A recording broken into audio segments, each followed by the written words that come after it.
So hello what's up guys, स्वागत है आपका मेरी एक और लेटेस्ट वीडियो में। तो मैं आज आपके लिए लेके आ गया हूँ एक और ज़्यादा ख़तरनाक कहानी।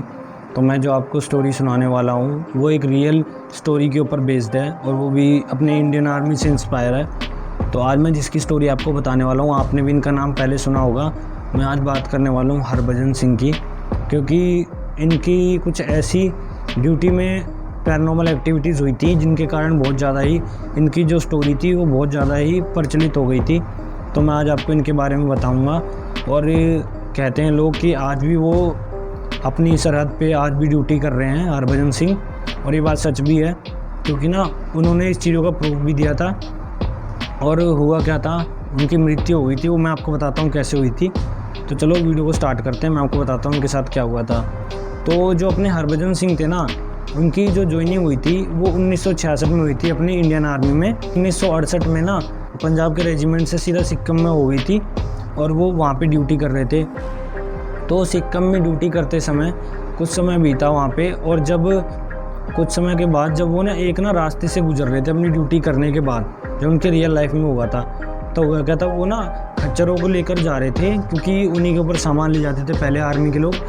तो वो ना एक खाई होती है नीचे सिक्किम में ही, तो वो साइड से निकल रहे होते हैं। तो एक खच्चर की वजह से, क्योंकि एक पशु की वजह से उनका पैर उस जगह से फिसल जाता है और वो ना खाई में जाके गिर जाते हैं। अब होता क्या है, इनकी मृत्यु हो जाती है, क्योंकि नीचे गिरने के दौरान वो पत्थर पे गिर जाता है जिनसे उनकी मृत्यु हो जाती है।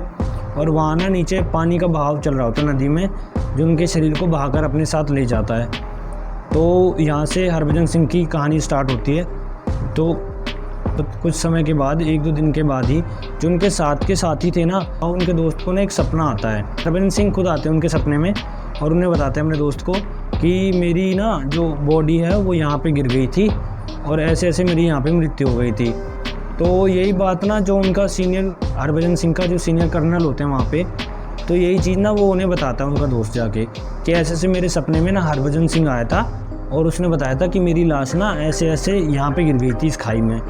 तो इस बात के ऊपर सोच विचार करते हैं जो उनके सीनियर होते हैं, जो जितने भी, तो वो कहते हैं नहीं, हमें भी देखना चाहिए कि उसकी बॉडी शायद वहाँ हो भी सकती है। क्योंकि ये एक बार सपना नहीं था, कई बार उन्हें बता देता अपने दोस्त को आके कि मेरी बॉडी ऐसे ऐसे थी यहाँ पे। क्योंकि जो उनकी मृत्यु हुई थी ना, वो क्योंकि ऐसी दुखद घटना में हुई थी जो कि बिना किसी कारण की हुई थी, तो इसलिए उन्हें मुक्ति नहीं मिली थी। तो इसी कारण ना वो सपनों में आते थे और सारी कहानी बताते थे कि कैसे कैसे उनके साथ क्या हुआ, कैसे उस खाई में गिर गए। तो जांच पड़ताल करने के लिए वहाँ पे भी उनके सारे ऑफिसर्स को भेजा जाता है, ऑफिसर्स, और वहाँ पे जितने भी उनके आर्मी वाले होते हैं सभी जाते हैं। और वो जो जितनी बात उन्होंने बताई हुई होती है ना हरभजन सिंह जी ने, तो बात बिल्कुल ही सच निकलती है। तो होता क्या है, वो जब वहाँ पर जाके देखते हैं तो उनका जूता पड़ा हुआ होता है और उनकी गन भी गिरी हुई होती है, जिस खाई में उन्होंने बताया, जिस जगह उन्होंने बताया। पर उनकी जो बॉडी होती है ना, वो पानी के बहाव में आगे बह जाती है। तो वहाँ से ना ये चीज़ तो कंफर्म हो जाती है कि हाँ, हरभजन सिंह की मृत्यु यहाँ से गिरने से हुई थी।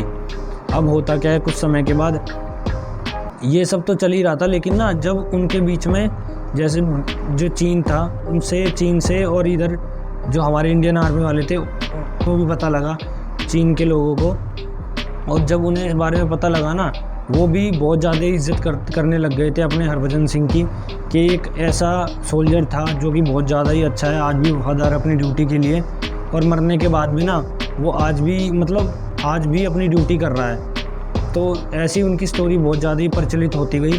तो हुआ क्या, जो बीच में उनके युद्ध भी हुए थे, जो भी लड़ाइयाँ भी होती थी ना वहाँ पे आर्मी में, तो ना वो गुप्त जानकारी जो वहाँ पे होती थी, तो वो ना अपने मित्र, अपने जितने भी दोस्त थे उनको आके बताते थे कि ऐसे ऐसे उनका ये प्लान है और वो ये सब कर रहे हैं।